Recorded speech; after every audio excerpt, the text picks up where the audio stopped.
Farida Belgoul, Père Horowitz, bonjour. Initialement, vous deviez tous les deux intervenir sur la libre antenne avec Tepa, mais malheureusement, ça n'a pas pu se faire. Et comme le Père Horowitz est malheureusement rarement de visite sur Paris, et qui était venu exprès pour l'occasion, nous avons décidé malgré tout de venir vous voir avec un format un peu différent de celui qu'on utilise habituellement, dans le sens où cette fois-ci, nous avons récolté les questions de nos métanautes, et sur notre page Facebook aussi, afin d'essayer de garder l'esprit un peu participatif de la libre antenne. Alors avant tout, Père Horowitz, est-ce qu'on pourrait vous demander de vous présenter pour ceux qui vous connaîtraient pas encore? Alors, je suis donc le père Olivier Horowitz, je suis basé près de Toulon, sur une petite paroisse du côté du Pradet, où je suis affecté. Je suis avec un autre prêtre, nous sommes deux prêtres, le père Blin et moi-même. Et là-bas, j'y suis depuis presque 7 ans comme prêtre. Et nous nous occupons d'œuvres de jeunesse. Nous avons deux patronages, un patronage de filles et un patronage de garçons. Et nous avons également un collège, voilà, et puis une paroisse. Donc on passe toute notre année au milieu d'enfants. D'accord, vous êtes sous contrat avec... On est sous contrat, on est du diocèse on est sous contrat avec le diocèse de Toulon, oui, de Fréjus-Toulon. D'accord. Et on est religieux, on est un institut religieux. D'accord. Du coup, justement, à ce propos, qu'est-ce que vous avez pensé du lancement du projet du ministère de l'Instruction publique lancé par Farida Belgoul et son équipe? Bah, écoutez, j'ai trouvé ça un excellent projet, car aujourd'hui, ce qui me frappe le plus, c'est la blessure des intelligences. Hein. Véritablement, on se rend compte que toutes les philosophies mortifères qui ont encombré notre 19e et 20e siècle, et bien, aujourd'hui arrivent comme un aboutissement et véritablement, les gens ont besoin d'avoir une formation sérieuse pour pouvoir être libre et indépendant, justement, d'esprit. Que si on ne sait rien, bah, qu'est-ce qu'on peut faire? Pas grand-chose. Donc je suis pleinement à partie pour le ministère de l'Instruction publique, en aidant Farida autant que je le peux, plutôt sur le côté de l'histoire de France. Très bien. Farida Belgoul, est-ce qu'on pourrait faire un point sur le ministère de l'Instruction publique, la FAPEC? Enfin, il y a quand même beaucoup d'actualités, hein. Ça fait longtemps qu'on ne s'est pas vu. Alors sur le ministère de l'Instruction publique, le père Horowitz a beaucoup contribué parce que lorsque j'en ai eu l'idée, évidemment, je la lui ai immédiatement soumise. Et c'est ensemble que nous avons travaillé, avec Roman Rodriguez également, Merlin Artosian. Et nous avons conçu cette plateforme de téléenseignement pour répondre justement aux dégâts de ces intelligences blessées dont vient vous parler le père. C'est-à-dire que moi, comme vous le savez maintenant, si on ne le sait pas, je vais le répéter. Je suis enseignante à l'Éducation nationale, actuellement en disponibilité sans solde depuis 2 ans, pour justement me consacrer à ce combat qui consiste à se mobiliser et à appeler à l'engagement pour sauver les enfants, de la théorie du genre, mais pas exclusivement, puisque nous savons maintenant aussi que les méthodes qui sont mises en œuvre à l'école viennent effectivement faire que nous avons des générations d'adultes à l'intelligence blessée. Donc il nous a paru extrêmement important d'intervenir aussi sur ces questions du constructivisme intellectuel qui sont en fait à l'origine du constructivisme sexuel. Alors je m'explique. Le constructivisme intellectuel consiste par exemple à apprendre à lire et à écrire avec la méthode globale. Et tout le reste en découlera pendant tout l'enseignement jusqu'au bac, c'est-à-dire que le maître va disparaître de la classe, les méthodes qui consistent à transmettre du maître à l'élève vont également disparaître et on laissera les enfants, puis les adolescents et les jeunes adultes à l'université se débrouiller pour découvrir tout seuls leur savoir comme s'ils étaient des Champollions, je l'ai dit une fois ou là, à certaines occasions, des Champollions qui allaient pouvoir déchiffrer eux-mêmes les pyramides d'Égypte. Or, traditionnellement, évidemment, ça ne s'est jamais passé comme ça. Quand je dis traditionnellement, je veux dire par là depuis toujours. C'est l'adulte qui transmet à l'enfant et le maître à l'élève. Et ceci a été cassé dans les années 80 par Lionel Jospin, ce qui nous a conduit à ce qu'on a pu parler de constructivisme intellectuel, puisqu'il s'agissait pour les enfants de construire eux-mêmes leur propre savoir. Et j'ai beaucoup combattu sur cette question dans les années 2000, on en reviendra peut-être là-dessus tout à l'heure. Toujours est-il que ce constructivisme intellectuel contre lequel peu de monde a combattu et contre lequel il n'y a pas eu un engagement populaire, nous amène aujourd'hui, vous serez d'accord avec moi mon père, sur le constructivisme sexuel, qui est le pendant. Et il s'agit maintenant de construire sa propre identité sexuelle comme si elle n'était pas innée, comme si elle n'était pas donnée par la nature ou par Dieu, c'est selon. Et l'enfant, l'adolescent, se retrouve aujourd'hui à l'école confronté à la théorie du genre qui est ce constructivisme sexuel-là. Donc c'est complètement cohérent du point de vue de l'adversaire qui nous domine aujourd'hui. Il s'agit de couper les générations qui viennent plus que jamais de tous les repères qui les constituaient en tant qu'hommes libres. Désormais, nous allons à l'école pour être fabriqués comme esclaves. Et c'est là où le ministère de l'Instruction publique va normalement apporter quelques compensations, parce que nous sommes malheureusement trop faibles pour compenser l'énorme machine que représente l'éducation nationale, mais nous avons pris la décision avec le père et avec mes acolytes de mettre en place un ministère de l'Instruction publique, puisque justement on ne peut pas attendre la restauration de ce ministère de l'Instruction publique des pouvoirs publics, ni même d'une mobilisation populaire qui tarde à voir le jour, viendra-t-elle jamais d'ailleurs. Donc nous avons mis en place une plateforme de téléenseignement. Sur cette plateforme de téléenseignement, j'ai appris aux parents dans une formation que nous avons diffusée et qui continue d'être diffusée, la méthode syllabique. On ne va pas en rester là.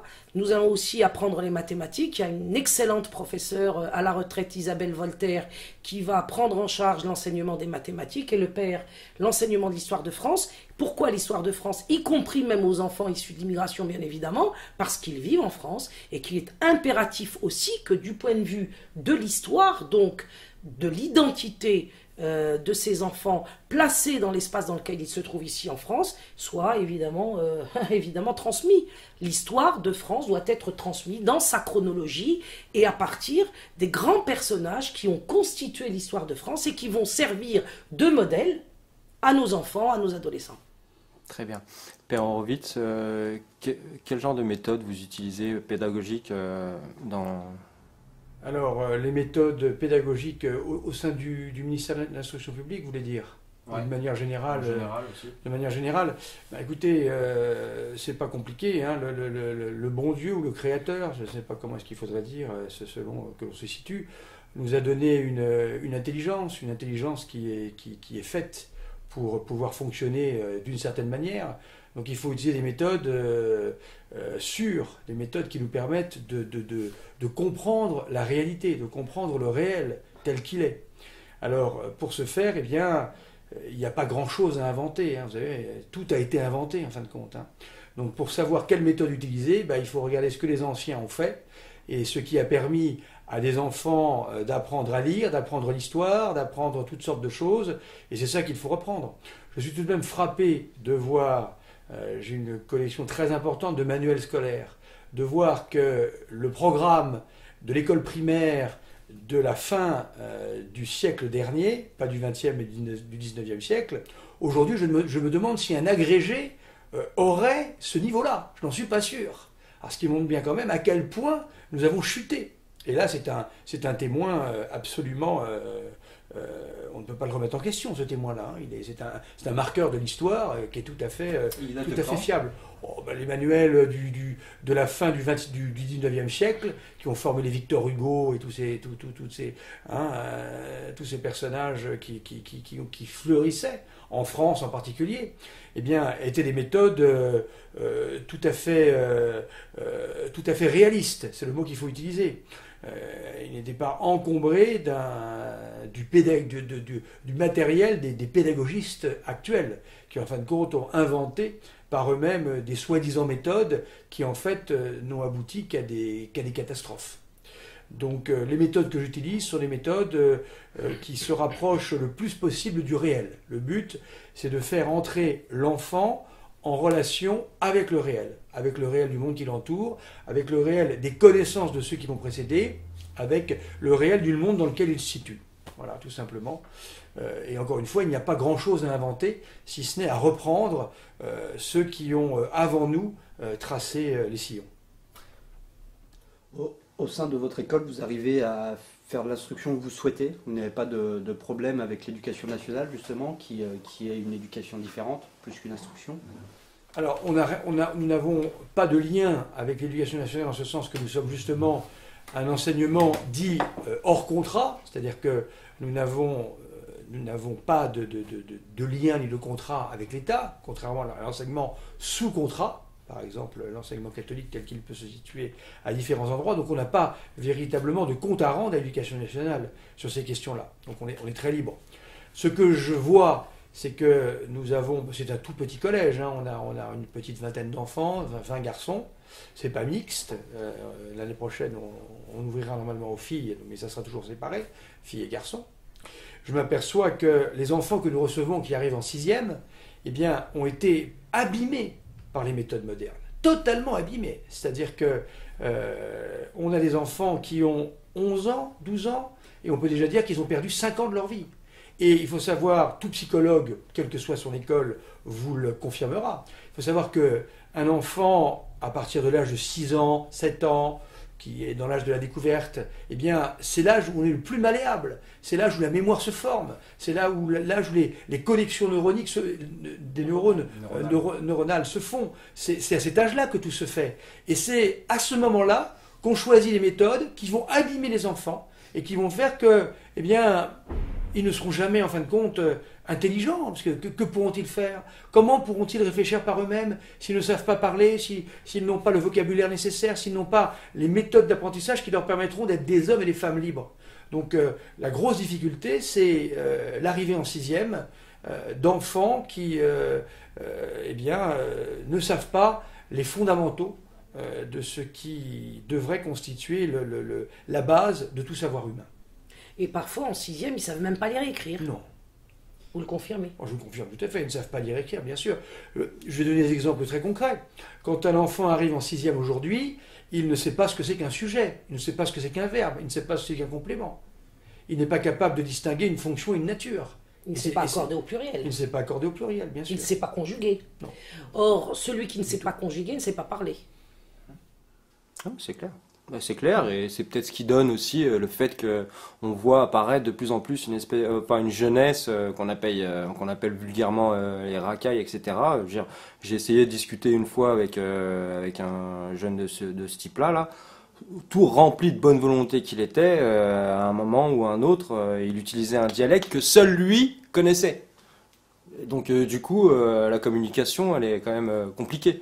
Alors, mais moi, ce que je voudrais faire une remarque sur ce que vous venez de dire, parce que c'est très vrai, mais je pense que ça ne touche pas seulement les jeunes des quartiers populaires. Bien sûr, ouais, parce que dans les débuts des années 2000, évidemment, j'avais vu ça chez mes élèves qui étaient tous issus des quartiers populaires. Donc j'ai immédiatement repéré leur incapacité d'expression, ce qui est très grave, parce que celui qui ne peut s'exprimer, c'est quelqu'un à qui on a ôté la vie. On lui a ôté la vie. Donc c'est un véritable crime qui s'est perpétré sur ces enfants-là. Et j'ai cru que les cibles n'étaient situées que dans les quartiers populaires, et j'ai découvert notamment en Égypte, puisque j'ai enseigné là-bas, comme expatrié, donc auprès de populations beaucoup plus, comme on dit, favorisées, qu'ils rencontraient de plus en plus le même problème. C'est-à-dire que dans les couches moyennes supérieures désormais, ce crime est en train aussi d'être perpétré. Donc c'est pour ça que je crois qu'on me retrouvera toujours sur le terrain de la convergence et du rassemblement, parce qu'aujourd'hui, la question, elle est effectivement générale. Il nous faut, en dehors des petites castes très privilégiées, qui sont probablement les enfants de nos oligarques, très bien, tous les autres aujourd'hui sont en danger de mort intellectuelle. Et cette mort intellectuelle aura évidemment des conséquences sur d'autres aspects de la disparition d'identité complète d'un homme ou d'une femme. Et c'est pour ça d'ailleurs qu'on peut aujourd'hui prétendre à l'école qu'on va choisir son sexe, on n'est pas forcément un homme, on n'est pas forcément une femme, on peut être rien du tout, ou quelque chose que l'enfant aura inventé lui-même, je ne sais pas quoi, puisque de toute façon, que pouvons-nous inventer d'autre que ce qui est sous nos yeux? Donc les enfants vont, pourquoi pas, se proposer à être des animaux bientôt.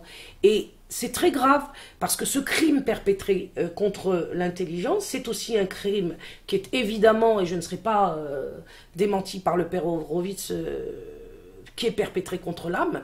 Et à mon avis, l'âme est la source de toute vie. Donc il s'agit effectivement d'un véritable meurtre collectif qui est mis en place aujourd'hui depuis de nombreuses années, depuis des décennies, par l'éducation nationale et par des gens qui savent ce qu'ils font. Il y a des dupes. Parmi nos pédagogistes, il y a certainement des gens qui, sincèrement, s'imaginent qu'ils sont en train d'œuvrer pour le bien commun. Mais il y en a aussi qui sont, je dirais, ceux qui fomentent ce type de complot, parce qu'il s'agit d'un authentique complot. Alors on va dire, ça y est, elle est folle, comme d'habitude, les complotistes.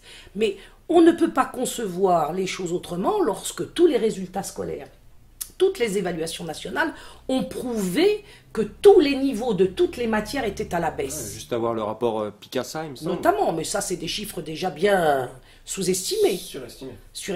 Oui, surestimés. En 2008, moi je disais qu'il y avait 150 000 gamins qui étaient foutus à la porte de l'école sans savoir lire ni écrire. On disait sans qualification, mais c'est ce que ça voulait dire. Aujourd'hui, on est à 250 300 000, c'est sûr et certain. Et parmi ces 200 300 000, on n'a pas seulement des jeunes des quartiers populaires qu'on appelle les racailles. Loin s'en faut. Loin s'en faut. Et du coup, Père Horowitz, par rapport à votre diocèse et au combat de Farida Belgoul, et vous, quelles ont été les réactions de votre hiérarchie, si on peut appeler? Écoutez, le combat avec Farida est un combat que j'ai décidé de mener personnellement, bien évidemment. Ça reste quelque chose qui m'appartient et qui n'est pas...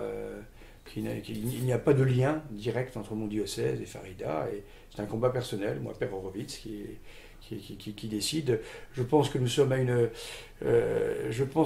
une période où, justement, face à l'assassinat des âmes que l'on voit autour de nous, face à l'épouvantable gender qui se répand partout, face à des enfants abîmés, broyés, détruits par la vie, par tout ce qu'on essaye de leur mettre dans la tête, eh bien, je pense que c'est un devoir absolu que de rentrer en résistance et de se défendre.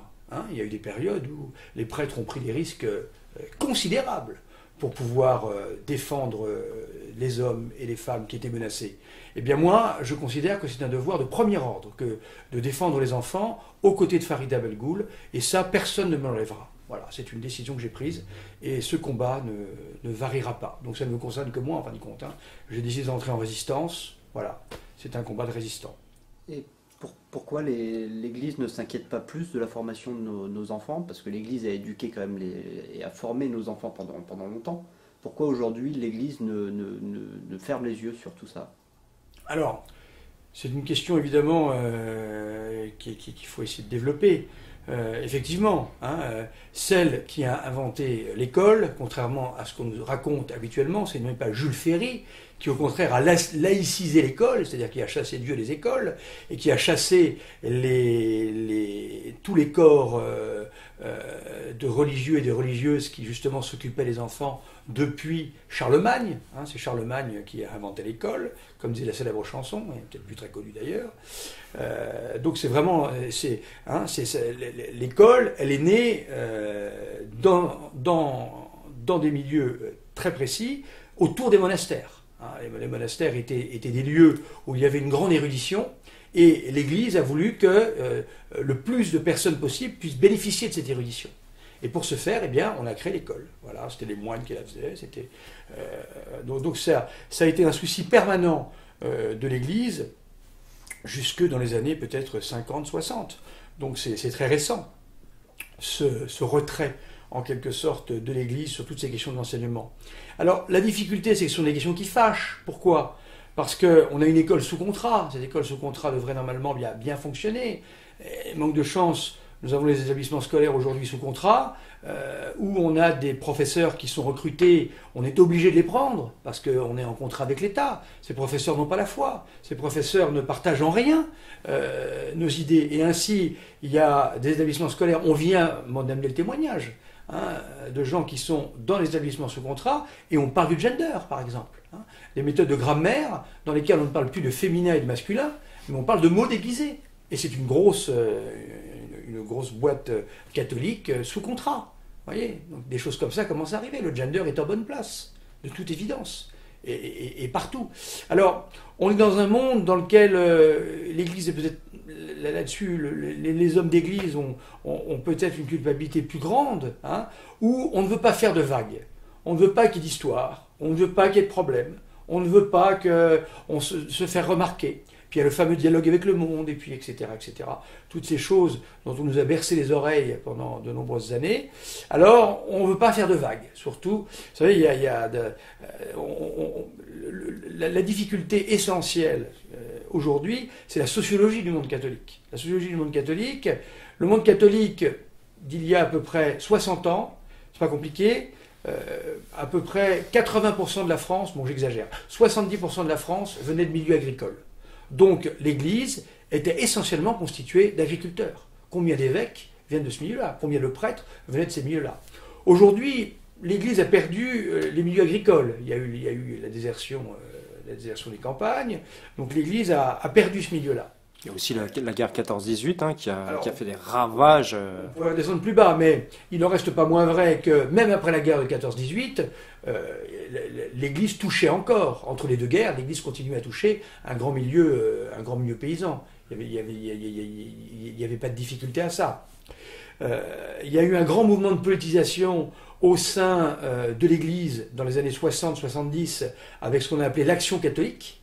Et il s'est trouvé qu'il y avait l'Action catholique agricole, la JAC, hein, et dans laquelle le Parti communiste a su faire de l'entrisme et a su imprégner les esprits, les mentalités, tant et si bien qu'ils ont réussi à nous couper, à politiser ceux qui étaient catholiques et à en faire des communistes, et ça nous a totalement coupé des milieux agricoles. On a eu les mêmes choses dans les milieux populaires. Les milieux populaires a connu la JOC, c'est-à-dire l'Action catholique ouvrière, dans lesquels, je rappelle qu'en 1900, dans les années 70, il y avait un grand meeting au Bourget de l'Action catholique. Il y avait une cinquantaine d'évêques. L'invité principal était M. Georges Marchais, et on a chanté l'Internationale, le poing levé comme ça. Et ça, c'était dans les années 70, il faut retrouver la date précise.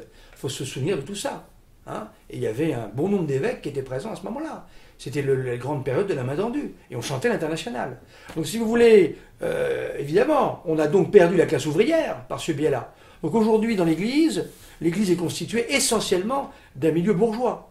Voilà, d'un milieu bourgeois qui, pour qui se comptent essentiellement les apparences. C'est un milieu très basé sur les apparences. Et un milieu sur lequel compte beaucoup son petit moi, quoi, son petit quant à moi.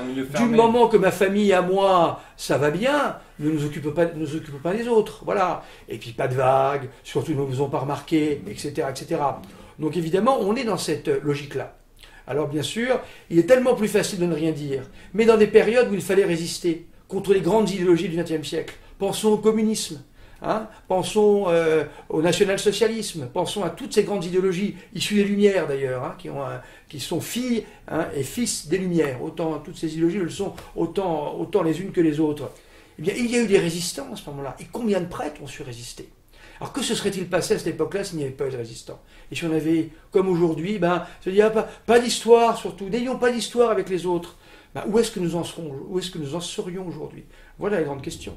Donc, si vous voulez, je pense que véritablement, c'est cette espèce en morale catholique, on appelle ça le respect humain. C'est-à-dire, toujours, qu'est-ce qu'on va penser de nous si on parle?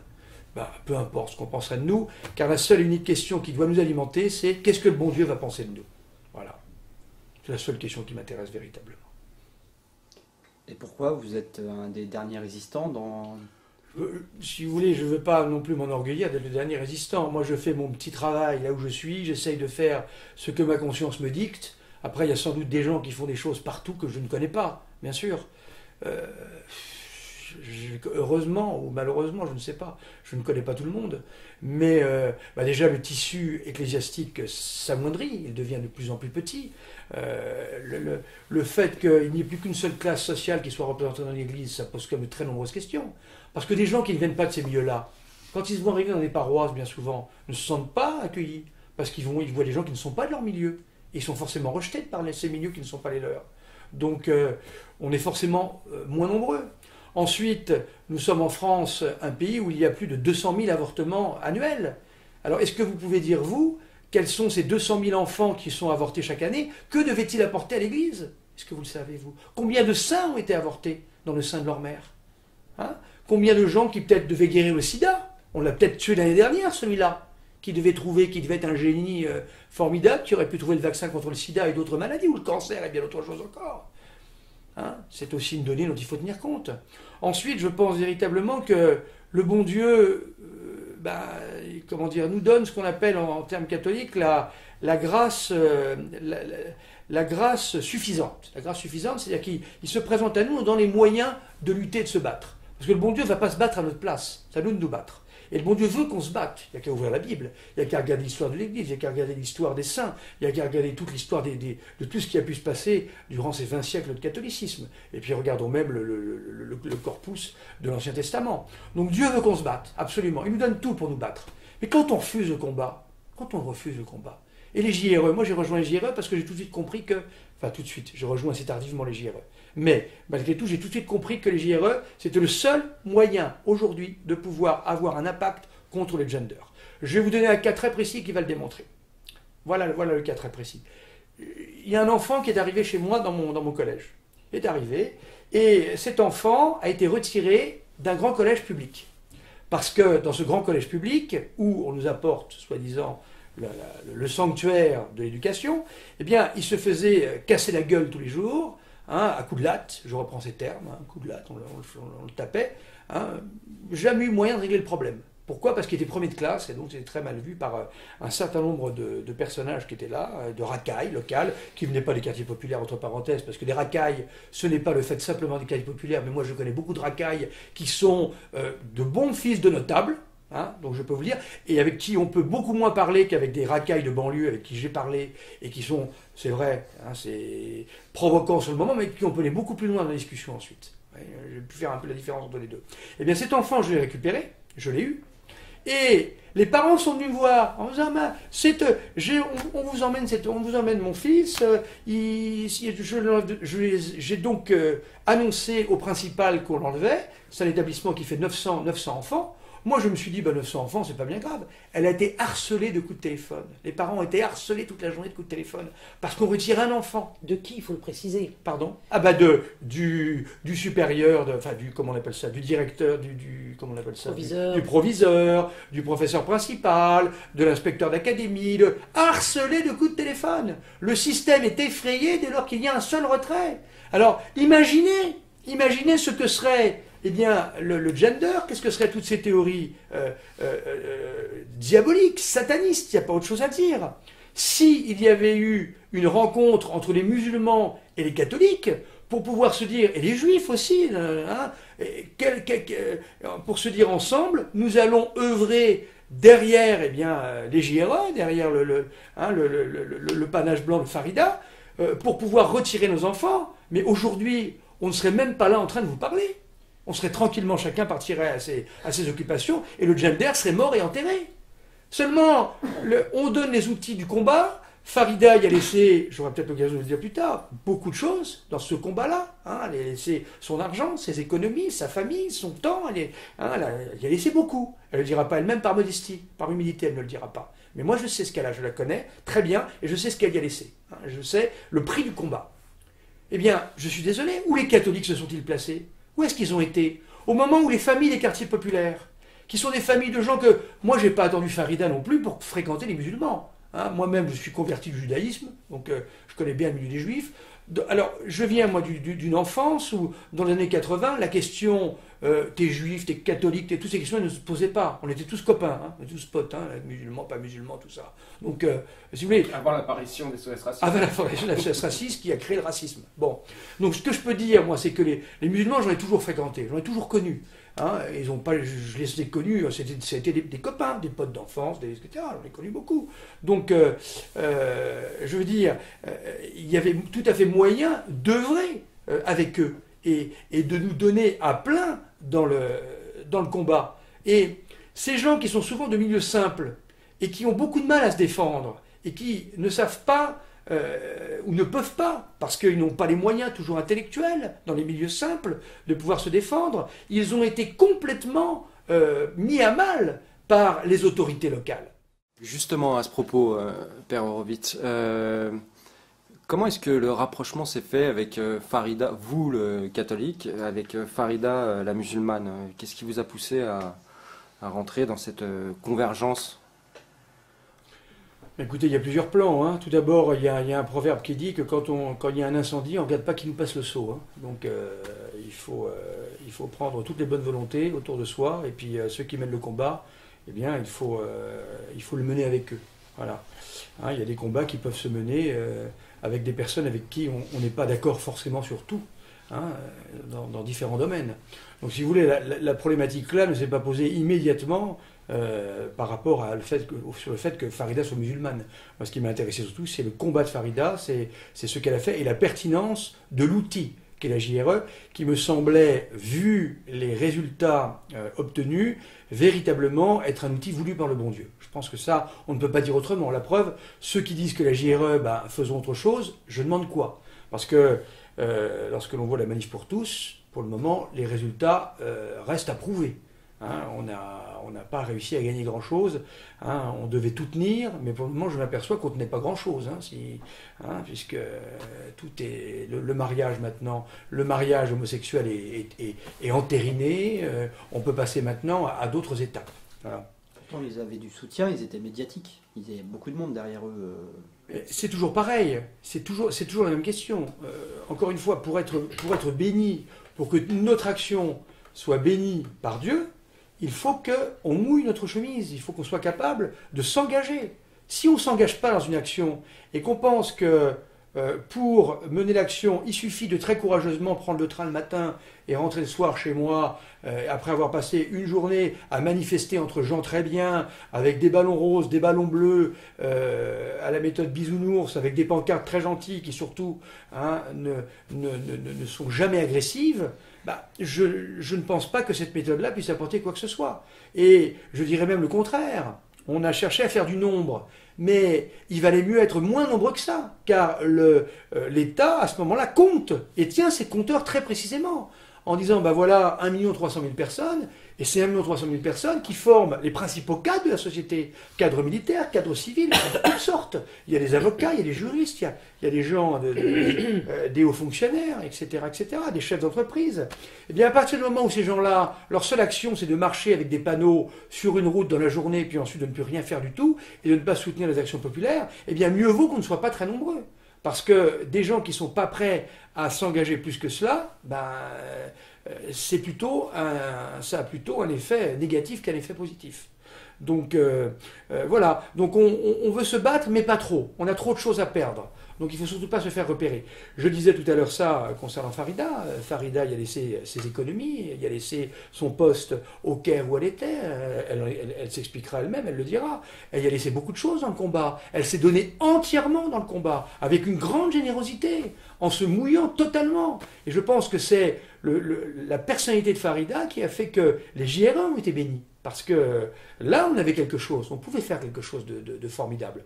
Si les musulmans, là où ils étaient, avaient lutté dans les quartiers populaires pour faire le coup de force qu'ils ont su faire, et si de l'autre côté, les avocats catholiques, les fonctionnaires, les hauts fonctionnaires, etc., étaient venus à leur aide en disant on va vous aider, on va vous défendre devant ceux qui sont en train de vous attaquer, etc. Mais là, encore, comme je le disais tout à l'heure, je finissais par ça, aujourd'hui, on ne serait même pas en train de parler. L'abominable théorie du gender, la satanique théorie du gender, aurait été totalement repoussée. Et ça aurait été utile pour tout le monde, car ce combat n'est pas seulement le combat des musulmans, c'est le combat de tout le monde. Les catholiques ont un devoir de se battre pour cela. Alors les catholiques aujourd'hui pensent qu'en étant dans les écoles hors contrat, en étant dans des familles où on prie le matin, où on prie le soir, où on a une vie de prière sérieuse, on va être protégés. Mais que ces gens s'interrogent. Quand leurs enfants seront plus grands, ils vont être au milieu de qui ? Eh bien, ils vont être au milieu de femmes à barbe. Ils vont être au milieu de gens qui auront comme projet de changer de sexe 2 ou 3 fois. Ça veut dire qu'il va y avoir un amoindrissement des consciences redoutables et la punition de ces braves gens qui aujourd'hui, après la messe, entre la messe et le gigot, eh bien, ne font pas grand-chose pour défendre leur foi. Hein, on est obligé de le dire. Quelle va être la punition de ces gens-là? Eh bien, ils vont voir à la maison quand leur fils leur ramènera un homme pour se marier avec celui-ci. Ça sera ça la punition. Et là, ils se souviendront, ah oui, c'est vrai, on nous l'avait dit les JRE. Il y a peut-être des choses à faire à ce moment-là. Eh bien là, ils se mordront les doigts et ils n'auront rien d'autre à faire. Et voilà, ils seront devant le fait accompli. Je ne sais pas ce que vous en pensez, Farida, mais... Bah, ils regretteront certainement que leur fille ne leur apporte pas un arabe pour se marier. Il vaudra. Voilà, on peut dire ça comme ça. Ouais. Et justement, pour faire un point sur les JRE, quelles sont les prochaines étapes Alors, là où on en est, je vais dire la vérité, on est dans une impasse. On est dans une impasse parce que la JRE a gagné une première bataille et je n'ai jamais dit, ni le père, ni les membres de l'équipe, nous n'avons jamais soutenu le fait que nous aurions gagné la guerre. Lorsqu'en fin juin, début juillet, l'ABCD de l'égalité a été retiré par le pouvoir, c'était bien la preuve que, effectivement, nous avions gagné cette première bataille. Et j'entends dire aujourd'hui, dans toutes les calomnies qui tournent et circulent concernant la JRE, que la JRE était morte en février. Je ne m'explique donc pas comment le retrait de l'ABCD a été effectif fin juin. Et comment, d'autre part, on a pu organiser les assises de la FAPEC qui ont rassemblé, au bas mot, 80 délégués en provenance de toute la France. Donc il s'agit une fois de plus de quelque chose qui est faux parce qu'on veut laisser croire que la JRE a été un feu de paille, que ça a été simplement l'action d'une femme illuminée tombée de nulle part et que ça n'aurait pas effectivement les débouchés que nous avions annoncés dès le départ. Moi, je dois reconnaître humblement que lorsque j'ai lancé la JRE, je n'ai pas imaginé un pareil succès. On parle de combien de milliers de familles? Je ne me souviens plus là, mais il y a eu plusieurs centaines de milliers sur les 6 mois, puisque la JRE a été une action qui a eu lieu de janvier 2014 à juin 2014, et je répète qu'en juin 2014, nous étions toujours mobilisés. Alors évidemment, il y avait des cercles de familles qui tombaient sous le feu des représailles, mais d'autres lignes se levaient. Et nous l'avons toujours constaté. Ce qui fait qu'il faudrait qu'on retrouve les chiffres qui sont sur le site JRE 2014. On a eu plusieurs centaines de milliers de retraits qui ont été effectués de janvier à juin 2014. Au cours de ces 6 mois, que s'est-il passé? Plusieurs choses. D'abord, Peillon a dû disparaître du gouvernement. Ça, c'est quand même une chose que tout le monde a pu voir. Le recul sur la loi famille est dû aussi, et certains catholiques me le disent, parmi les bourgeois dont vous avez parlé, reconnaissent que le report de la loi famille est aussi un résultat de la journée de retrait de l'école. Mais nous avons eu aussi le retrait de la BCD, ça va sans dire puisque tout le monde l'a su, mais nous avons eu aussi les reports au calandre de la rédaction des nouveaux programmes scolaires pour le collège. Et ce qui a été très important dans le cadre des JRE, qui a permis toutes ces victoires et qui a permis d'emporter la première bataille, c'est non seulement en effet le retrait d'une journée par mois. On me dit aujourd'hui, mais une journée par mois, ça sert à rien. Ben, qu'on m'apporte une action. Qu'on m'apporte une action qui présente un pareil bilan.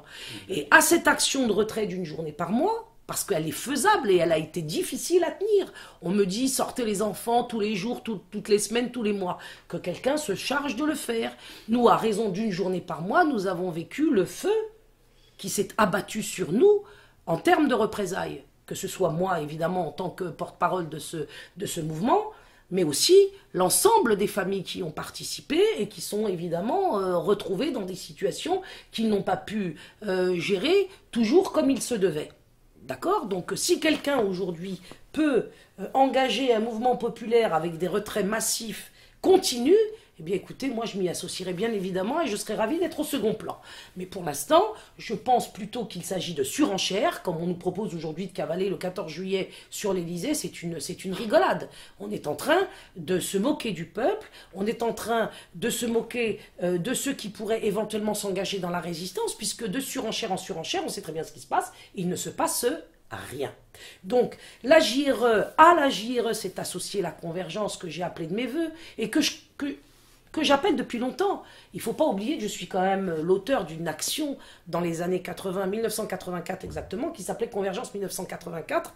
À l'époque, je disais pour l'égalité. J'ai déchanté depuis sur cette notion de l'égalité, puisque j'ai appris évidemment ce qui se cachait derrière. Mais en tout cas, l'idée de la convergence en moi, c'est une notion qui dure et pour laquelle je me bats depuis 30 ans. Bien, eh bien, à cette convergence associée à la JRE, on est arrivé à ces résultats extraordinaires. Et malheureusement, tout de suite après les assises qui ont créé la FAPEC en présence de 80 délégués venus de toute la France, c'est-à-dire 6 mois après la première journée de retrait, eh bien, l'affaire des chrétiens d'Orient est sortie comme par hasard, si je puis dire, sur l'espace public, est une ancienne affaire qui doit être effectivement traitée, pour laquelle il y aura certainement évidemment beaucoup de choses à dire, mais qui est venue plomber à la fois cette convergence entre chrétiens et musulmans notamment, qui n'avait pourtant pas été complète dans le sens où la Manif pour tous nous a depuis le premier jour rejeté et depuis le premier jour a déclaré que cette JRE était un mouvement exclusivement composé de musulmans, ce qui était parfaitement faux. Et cette stigmatisation par l'islam du mouvement JRE avait évidemment un objectif, c'est de nous amener à la défaite. Moi, j'accuse aujourd'hui la direction de la Manif pour tous, qui a pris le parti de nous conduire tous à la défaite. Parce que je veux répéter ce que le père Horowitz vient de vous dire, la JRE n'a pas été un mouvement de musulmans. Je ne me suis personnellement, de toute ma vie entière, jamais engagé dans un mouvement communautariste. Je l'ai combattu dans les années 80, je le combats aujourd'hui par rapport à la conférence qui va bientôt avoir lieu entre M. Cohen, M. Soral et l'imam Rahawi. Je pense qu'il se commet là des erreurs du côté de l'imam Rahawi parce qu'il s'agit d'un islam qui est communautariste. Moi, je suis musulmane, je suis pratiquante, je pense qu'il est important que je préserve ma foi. Donc on pourra parler de ça peut-être dans un autre cadre un jour, mais je n'ai jamais engagé ma religion musulmane, stricto sensu, dans les mouvements que j'ai toujours animés pendant 30 ans. Mais j'ai toujours compris que la convergence de toutes les forces vives, a priori des catholiques et des musulmans, pourquoi? Parce que c'est celle qu'on ne veut surtout pas voir. Celle des croyants, évidemment, et des deux religions les plus représentées en France jusqu'à nouvel ordre. Donc, cette convergence entre catholiques et musulmans, elle est essentielle parce que, comme toute convergence qui devrait s'élargir aux juifs, en effet, et aux agnostiques, effectivement, puis aux autres, aux croyances éventuellement, tant que la base est claire pour l'alliance, évidemment, eh bien, c'est la convergence uniquement qui nous permettra de vaincre les plans mortifères que l'oligarchie fait peser sur nous. Et l'affaire des chrétiens d'Orient, qui a surgi en juillet, nous a conduit à la rupture de la convergence, et là, il faut que je le dise, à l'initiative des catholiques. Ou je dirais plutôt à l'initiative des bourgeois catholiques. Et moi, je me souviens d'avoir eu, au mois de juillet dernier, une conversation téléphonique avec Alain Escada, qui était mon allié, sur la question du salut des enfants face au gender, notamment. Bien. Il était mon allié, je l'ai vu partir dans une direction contre les musulmans, contre l'islam, sacrifiant la convergence justement pour sauver les enfants. Et j'ai eu cette discussion avec lui pour lui faire comprendre qu'il commettait une erreur spirituelle et politique énorme.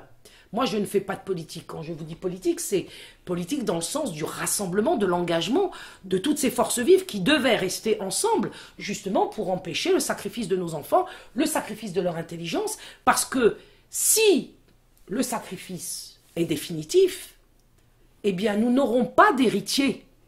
Nous n'aurons pas d'héritier. Il n'y aura pas de catholique en héritage, il n'y aura pas de musulmans en héritage. Donc, j'ai tenté de le faire comprendre à Alain Escada, qui ne l'a pas compris. C'est-à-dire qu'il a immédiatement disparu, parce qu'il n'a pas été question de débattre, figurez-vous mon père. Il m'a laissé parler pendant 1 heure, j'ai pu avancer tous les arguments contre lesquels finalement il n'a rien eu à dire. dans la mesure où j'insistais sur le fait que nous étions en France, qu'en France nous avions nos priorités, que notre priorité à lui et à moi, c'était ce combat dans le cadre de cette convergence pour sauver les enfants du désastre général, puisque derrière cela c'est toute l'humanité qui est mise à mal et en danger. Il n'a pas répondu parce qu'il n'avait pas d'argument à m'opposer à cela, et depuis il a disparu.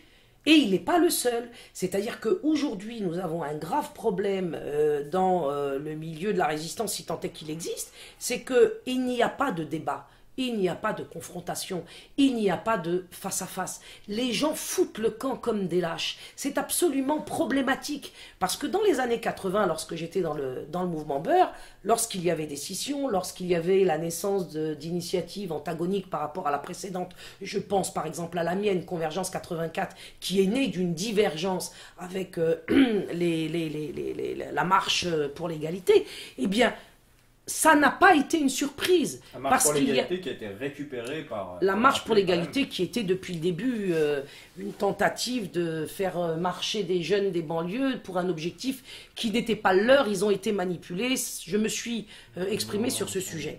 Bien, ce que je veux dire par là, c'est lorsque Convergence est née, ça a été presque une surprise pour personne à l'époque, puisque des conflits avaient eu lieu dans des espaces de discussion. Les gens se sont d'abord confrontés, frottés les uns aux autres. Et lorsqu'il n'y a pas eu de consensus, eh bien, il y a eu la scission. Dans le cadre de cette scission, j'ai fait naître Convergence, mais je n'ai surpris personne. Aujourd'hui, on est dans une situation qui est complètement renversante. C'est-à-dire que, figurez-vous que tout se passe dans votre dos et qu'il n'y a pas de débat, il n'y a pas de dialogue, il n'y a pas même l'expression d'un quelconque désaccord. Moi, j'ai vécu ces derniers mois les pires de mon existence. Pourquoi? Je suis une femme d'action. Je suis une femme de combat, on s'en rend compte. Je suis capable aussi d'être une femme de dialogue. Je suis tous les jours dans le dialogue avec tous les interlocuteurs que je rencontre et avec les membres de mon équipe. Eh bien, figurez-vous que dans ces conditions, il n'a pas été possible cependant, alors que j'ai cette qualité de dialoguer, que le père l'a également, que mon secrétaire général actuel, Roman Rodriguez, est aussi un homme de dialogue, eh bien nous sommes retrouvés mi-octobre avec une opération de destruction de la FAPEC, que j'ai appelée les putschistes anonymes, et qui, à aucun moment, n'a été signalée par qui que ce soit. C'est-à-dire que nous avons vécu une situation absolument renversante, où il n'y a pas de désaccord, il n'y a pas de grief exprimé à propos de quoi que ce soit, et subitement, vous vous retrouvez avec un coup d'État, qui a été d'ailleurs relayé, comme on le sait, par Égalité et Réconciliation, à la demande d'Alain Soral, et depuis lors, le débat n'a toujours pas eu lieu. Moi, je pense aujourd'hui que la situation des enfants est telle, la situation de la nation est telle, qu'il faudrait justement organiser des débats partout. Et si j'ai demandé à une époque, mi-octobre dernier, à Alain Soral de débattre avec moi, c'était dans un contexte extrêmement, effectivement bouillant, c'est le moins qu'on puisse dire, mais il n'empêche que derrière, il y a quand même une idée qui est extrêmement importante aujourd'hui à défendre, c'est que pour rassembler aujourd'hui, il faut impérativement que le peuple sache à qui il a affaire. Exactement, on ne peut pas continuer à faire des vidéos tout seul sur son canapé, les uns et les autres, à vendre ses bouquins et des conférences où il n'y a pas justement de contradiction. On est dans une situation aujourd'hui où nous devons être tous ensemble capables de se confronter les uns aux autres devant le peuple de France. Parce que ce peuple a le droit de savoir qui est qui. Et on ne saura pas qui est qui fait quoi, si effectivement ces rencontres n'ont pas lieu en public. Donc aujourd'hui, il me paraît extrêmement important que pour rassembler, dans cet esprit de se rassembler, parce que la division est complète, dans la dissidence telle qu'on l'appelle aujourd'hui en France, tout le monde est divisé parce qu'on est parti aussi à partir d'un cloisonnement où chacun s'est mis à parler sur son canapé sans contradiction. Il est extrêmement important aujourd'hui que des gens se rencontrent. Il est extrêmement important aujourd'hui que nous nous fassions face. C'est le moins qu'on puisse dire. Et on ne peut pas penser que celui qui refuse ou celle qui refuse de débattre avec autrui puisse conduire la France hors de l'impasse dans laquelle nous nous trouvons aujourd'hui. Donc il est très important, je le répète, que nous rassemblions que nous nous rassemblions, que nous convergions, et pour y parvenir, pour sortir de la confusion qui règne actuellement à cause justement du cloisonnement dans lequel nous nous trouvons les uns et les autres, eh bien, il faut débattre les uns avec les autres et en public. Et en public, moi j'ai toujours appelé le débat de mes voeux, je l'appelle encore, je suis toujours disposée à parler avec qui voudra parler avec moi, parmi tous les leaders de la dissidence actuelle, parmi tous les responsables associatifs, et que toutes les questions qui fâchent soient posées et qu'on trouve ensemble une solution.